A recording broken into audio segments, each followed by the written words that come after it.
کیا آپ جانتے ہیں سعودی عرب، عراق اور ایران سمیت دیگر خلیجی اور مشرق وسطیٰ کے ممالک میں گرفتار ہونے والے بھکاریوں میں 90% تعداد پاکستانی بھکاریوں کی ہوتی ہے۔ یہ انکشاف پچھلے دنوں سینٹ کی قائمہ کمیٹی برائے اوورسیز پاکستانی میں کیے گئے۔ پاکستانی بھکاریوں کے ساتھ جیب کترے بھی اپنی مثال آپ ہیں۔ ہوا کچھ یوں کہ سعودی عرب نے بھکاریوں سے تنگ آ کر اپنے ملک میں پکڑ دھکڑ شروع کی تو وہ حیران رہ گئے کہ ان میں سب سے زیادہ تعداد پاکستانیوں کی تھی۔ سعودی حکام نے فوری طور پر پاکستان سے رابطہ کیا اور ان کو صورتحال بتائی۔ پاکستانی حکام بھی بھکاریوں کی بڑی تعداد میں سعودی عرب روانگی سے ششد رہ گئے۔ سعودی عرب نے تمام تر تفصیلات پاکستان کے ساتھ شیئر کی اور ساتھ ہی ساتھ پکڑے گئے پاکستانی بھکاریوں کی تعداد جو کہ اچھی خاصی تھی فوری طور پر پاکستان ڈی پورٹ کر دیا۔ پھر کیا تھا، ایسے جیسے کوئی پنڈورا باکس ہی کھل گیا۔ عراق اور ایران نے بھی پاکستان سے شکایت کی کہ آپ کے ملک سے بہت زیادہ بھکاری آ رہے ہیں، یہاں تک کہ عراق جیسے ملک نے تو پاکستانی زائرین کے ویزے ہی بند کر دیے۔ عراقی حکام تو کہتے ہیں پاکستانی جیب کترے بھی اپنی مثال آپ ہیں،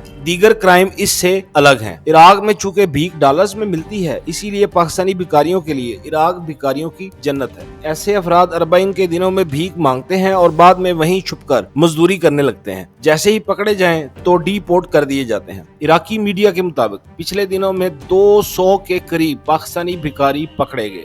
عراقی قوانین کے مطابق بھکاریوں پر مالی جرمانہ اور 1 سے 6 ماہ تک کی قید کی سزا ہوتی ہے۔ اسی طرح سعودی عرب میں ریال میں بھیک دی جاتی ہے۔ ریال میں ملی بھیک کو جب پاکستانی روپوں میں تبدیل کرایا جاتا ہے تو یہ اچھی خاصی رقم بن جاتی ہے۔ سرکاری دستاویزات کے مطابق 16 جون 2023 کو سعودی عرب کی حکومت نے وزیر اعظم آفس کو سعودی عرب میں بھیک مانگنے، جسم فروشی، منشیات کی سمگلنگ اور سفری دستاویزات میں جعلسازی جیسے بڑھتے ہوئے جرائم میں پاکستانیوں کے ملوث ہونے کے متعلق تحریری طور پر آگاہ کیا۔ سعودی عرب کی تحریری شکایت پر پاکستانی حکام ایکٹیو ہوئے اور انہوں نے دھڑا دھڑ ملک بھر کے ایئرپورٹس پر الرٹ جاری کر دیا اور اس طرح پاکستان سے سعودی عرب جانے والے سینکڑوں بھکاریوں کی روانگی کو ناکام بنا دیا گیا۔ پاکستانیوں کے لیے کلنک کا ٹیکہ بننے والے یہ بھکاری عمرہ زائرین کی شکل میں حجاز مقدس جاتے ہیں اور پھر وہاں پر چھپ چھپا کر بھیک مانگنا شروع کر دیتے ہیں۔ غار ہرا کے باہر تو پاکستانی بھکاریوں کی لائن لگی ہوئی ہے، یہاں تک کہ حرم کعبہ اور مسجد نبوی میں بھی پاکستانی بھیک مانگتے ہوئے نظر آتے ہیں۔ انسانی اسمگلنگ کی روک تھام کے لیے چند سال پہلے تک یورپ اور دیگر ممالک کا سفر کرنے والے مسافروں کی پروفائلنگ کی جاتی تھی، لیکن پھر شکایات کی وجہ سے ہوائی اڈوں پر پروفائلنگ کا عمل ہی روک دیا گیا تھا،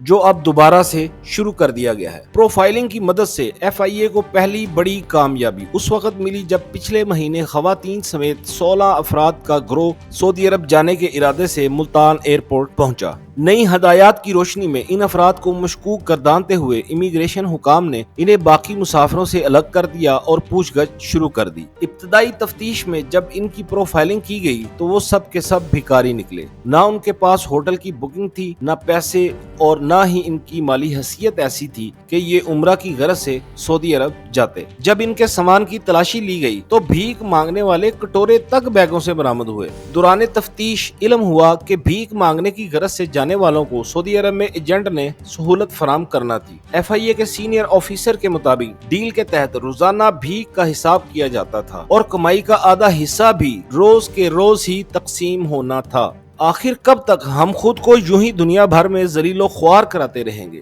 ریاست کو فوری طور پر ان ناسوروں کے خلاف کارروائی کرنی چاہیے اور پاکستان کو بدنام کرنے والوں کو کڑی سے کڑی سزائیں دینی چاہیے تاکہ ہمارا ملک بدنامی سے بچ سکے۔